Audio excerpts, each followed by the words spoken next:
Hi നമസ്കാരം. അപ്പോൾ എന്തൊക്കെയുണ്ട് വിശേഷം? എല്ലാവരും സുഖമായിട്ടൊക്കെ ഇരിക്കുന്നല്ലോ.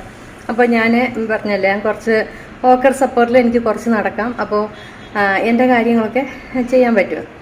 അപ്പോൾ ഞാൻ ഇന്നത്തെ എൻ്റെ പരിപാടി എന്ന് വെച്ച് കഴിഞ്ഞാൽ, എൻ്റെ ഈ സർജറിയൊക്കെ കഴിഞ്ഞും പിന്നെ കുളിക്കാതൊക്കെ ഇരുന്നിട്ടും എൻ്റെ മുടി മൊത്തം പൊഴിഞ്ഞെന്ന് വെച്ചാൽ ഇവിടെ നിന്നെല്ലാം അത്രയും അങ്ങ് പൊഴിഞ്ഞു. അപ്പം ഞാൻ വിചാരിച്ചു, ഞങ്ങൾ പണ്ട് വീട്ടിലുണ്ടാക്കുമായിരുന്ന ഒരു എണ്ണയുണ്ട്, വല്യമ്മച്ചിയായിരുന്നു ഉണ്ടാക്കുന്നത്, ആദ്യം അത് തുടങ്ങിയത്. പിന്നെ അമ്മ ഉണ്ടാക്കും. അങ്ങനെ ഞങ്ങൾ ചെറിയ കുട്ടികളായിരിക്കുന്ന സമയം തൊട്ട് തേച്ച് വന്നിരുന്ന ഒരു എണ്ണയാണ്. അപ്പം ഞാൻ കാണിച്ചു തരാം എന്തൊക്കെയാണ് ഞാൻ എടുക്കുന്നത്. ഒരുപാട് ഐറ്റംസ് ഒന്നുമില്ല അതിലെനിക്ക്. ഇപ്പം എൻ്റെ കയ്യിലില്ലാത്ത ഒരു കാര്യമേ ഉള്ളൂ, അത് ചുമന്ന ചെമ്പരത്തിപ്പൂവാണ്. അപ്പോൾ അത് കിട്ടുവാണെങ്കിൽ നിങ്ങൾ അത് യൂസ് ചെയ്യുക. ബാക്കിയെല്ലാം ഞാൻ കാണിച്ചു തരാം. ഞാൻ എടുക്കുന്ന ഐറ്റംസ് ഞാനൊരു 2 ആഴ്ചത്തേക്കുള്ള എണ്ണയൊക്കെ എടുക്കാറുള്ളൂ. അപ്പോൾ ആ മണമൊക്കെ മാറാതെ ഫ്രഷായിട്ട് നമുക്ക് എണ്ണ യൂസ് ചെയ്യുകയും ചെയ്യാം. അതുകൊണ്ട് ആയിട്ടുള്ളത് ഇത് കരിഞ്ജീരകമാണ്. അതെല്ലാവർക്കും അറിയാമല്ലോ, വളരെ വളരെ നല്ല ഒരു ഐറ്റമാണ് കരിഞ്ജീരകം. പിന്നെ ഉള്ളത് ഉലുവയും മുടി വളർച്ചയ്ക്ക് ഒരുപാട് ഉപയോഗിക്കുന്ന ഒരു സാധനമാണ്. പിന്നെ നമ്മൾ 2-3 ചുമന്നുള്ളി എടുത്തിട്ടുണ്ട്. പിന്നെ കറിവേപ്പില പുറത്തു നിന്നൊക്കെ വാങ്ങിക്കുന്നതാണെങ്കിൽ വെള്ളത്തിലിട്ട് നന്നായിട്ട് കഴുകി ഉപയോഗിക്കണം, കാരണം മരുന്നൊക്കെ അടിക്കുന്ന ഇലകളായിരിക്കുമല്ലോ. ഇനി ഇതിൻ്റെ കൂടെ നമ്മൾ ചേർക്കുന്നത് ചുമന്ന ചെമ്പരത്തി മാത്രമാണ്. അതിപ്പോൾ എൻ്റെ കയ്യിലില്ല, അതുകൊണ്ട് ഞാനത് സ്കിപ്പ് ചെയ്യുകയാണ്.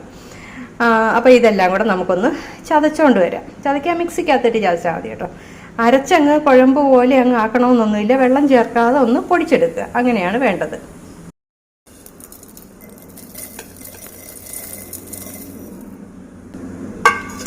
ശരിക്കും പറഞ്ഞാൽ അന്ന് കരിഞ്ജീരകം അങ്ങനെ നമുക്കറിയത്തില്ലായിരുന്നു. കരിഞ്ജീരകം അത്രയ്ക്ക് അങ്ങ് നല്ല, ഞാൻ പറഞ്ഞില്ലേ, ഞങ്ങൾ ചെറിയ കുട്ടികളായിരിക്കുന്ന സമയത്ത് പിന്നെയാണ് കരിഞ്ജീരകം കൂടെ ചേർക്കാൻ തുടങ്ങിയത്. തന്നെ ഇനി കറിവേപ്പില എടുത്തിട്ടു, ചുമന്നുള്ളി ഉണ്ടല്ലോ, അപ്പോൾ അതാ നല്ലത്, അത് നല്ലതാണ്. സവാള ആയാലും മതി.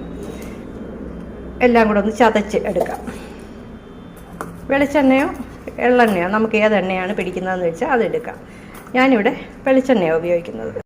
എങ്കിൽ കുറച്ച് പനിക്കൂർക്കയുടെ ഇലയും കൂടെ ഒന്ന് ഇടാം. അതിങ്ങനെ ചതയ്ക്കണമെന്നൊന്നുമില്ല, നമ്മുടെ കൈ കൊണ്ട് തന്നെ എടുത്തു കഴിഞ്ഞാൽ വളരെ സോഫ്റ്റ് അല്ലേ. പനിക്കൂർക്കയുടെ ഇലയും ചേർക്കണം, അത് നല്ലതാണ്. അപ്പോൾ ഇത്രയുമാണ് നമ്മുടെ എണ്ണയ്ക്കകത്തോട്ട് വേണ്ട ഇൻഗ്രീഡിയൻസ്. ഇനി നമുക്ക് എണ്ണ കാച്ചാൻ തുടങ്ങാം. കുറച്ച് എണ്ണ ഒഴിക്കാം. വെളിച്ചെണ്ണയോ നല്ലെണ്ണയോ രണ്ടും കൂടെ മിക്സ് ചെയ്ത് വേണമെങ്കിലും നമുക്ക് ഉപയോഗിക്കാം. ഞാൻ പറഞ്ഞല്ലേ, ഞാൻ കുറച്ചേ ഉപയോഗിക്കും, കാച്ചുന്നുള്ളൂ. ആദ്യമായിട്ട് നമുക്ക് ഒരു എണ്ണ എടുത്ത് കാച്ചുകയോ വാങ്ങിക്കുകയോ ചെയ്യുമ്പോൾ ഒരു ചെറിയ അളവിന് വാങ്ങിക്കണമെന്ന് പറയാൻ കാരണം, ചില എണ്ണ നമുക്ക് എത്ര നല്ലതാണെന്ന് പറഞ്ഞാലും മറ്റൊരാൾക്ക് അതുപോലെ കറക്റ്റായിട്ട് ഫലം കിട്ടിയാലും നമുക്കത് സെറ്റ് ആവണമെന്നില്ല. അങ്ങനെയുള്ള സമയത്ത് അത് വേസ്റ്റ് ആവാതിരിക്കും. ഇനി അതല്ല, നമുക്കത് കറക്റ്റ് ആകുന്നുണ്ടെങ്കിൽ നമുക്ക് ഇതേപോലെ തന്നെ ഉണ്ടാക്കിയെടുക്കാമല്ലോ. അതുകൊണ്ടാണ് നമ്മൾ എണ്ണ കാച്ചുകയോ വാങ്ങിക്കുകയോ ഒക്കെ പുതിയതായിട്ട് ചെയ്യുമ്പോൾ ചെറിയ അളവിന് എടുക്കാൻ ശ്രമിക്കണമെന്ന് പറയുന്നത്. അപ്പോൾ ഇനി ഇത് നല്ലപോലെ ഒന്ന് പതുക്കെ ചെറിയ തീയിലൊന്ന് ഇളക്കി മൂപ്പിച്ചെടുക്കാം.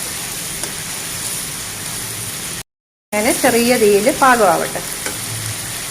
നമ്മളിങ്ങനെ ഈ പനിക്കൂർക്കയും കൂടെ ചേർത്ത് എണ്ണ തയ്യാറാക്കുമ്പോഴത്തെ ഒരു ഗുണമെന്ന് പറഞ്ഞാൽ, എണ്ണ ഒട്ടും ഒട്ടിപ്പിടിക്കത്തില്ല. നമ്മൾ നല്ല നല്ല നോൺ സ്റ്റിക്കി ആയിട്ടുള്ള എണ്ണയായിരിക്കും കിട്ടുന്നത്. നല്ല മണവുമായിരിക്കും. അങ്ങനെ നല്ല താരനും ഒക്കെ മാറാനും നല്ല ഒരു എണ്ണയായിട്ട്.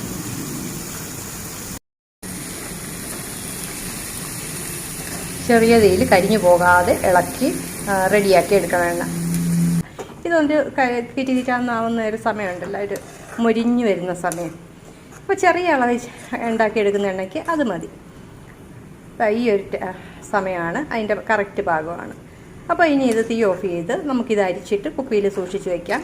വളരെ നല്ല ഒരു എണ്ണയാണ്. അത് കരിഞ്ഞു പുക വരരുത്, അതേപോലെ ആവണം. ആ രീതിയിൽ വേണം. കാരണം അത് കരിഞ്ഞു കഴിഞ്ഞാൽ പിന്നെ നമുക്ക് ആ എണ്ണയുടെ നമ്മൾ ഉദ്ദേശിക്കുന്ന ഗുണം കിട്ടത്തില്ല. അപ്പോൾ ഇത് കക്കനെല്ലാം ഇങ്ങനെ മാറ്റി ഒരു അരിപ്പ കൊണ്ട് അരിച്ച് തണുത്ത് കഴിയുമ്പോൾ കുപ്പിയിലാക്കി വെച്ചിട്ട് നമ്മുടെ സ്കാൽപ്പിൽ നല്ലപോലെ തേച്ച് പിടിപ്പിക്കുക. കുളിക്കുന്നതിനൊരു അരമണിക്കൂർ മുമ്പ് തേച്ച് പിടിപ്പിച്ച് ഒന്ന് മസാജ് ചെയ്യുക. 2-3 ദിവസം കൂടുമ്പോൾ ഷാമ്പു ഇട്ട് കഴുകി കളയുക. ഇങ്ങനെയൊക്കെ ചെയ്ത് കഴിഞ്ഞാൽ നമ്മുടെ മുടി കൊഴിച്ചിൽ എന്തായാലും മാറുകയും ചെയ്യും.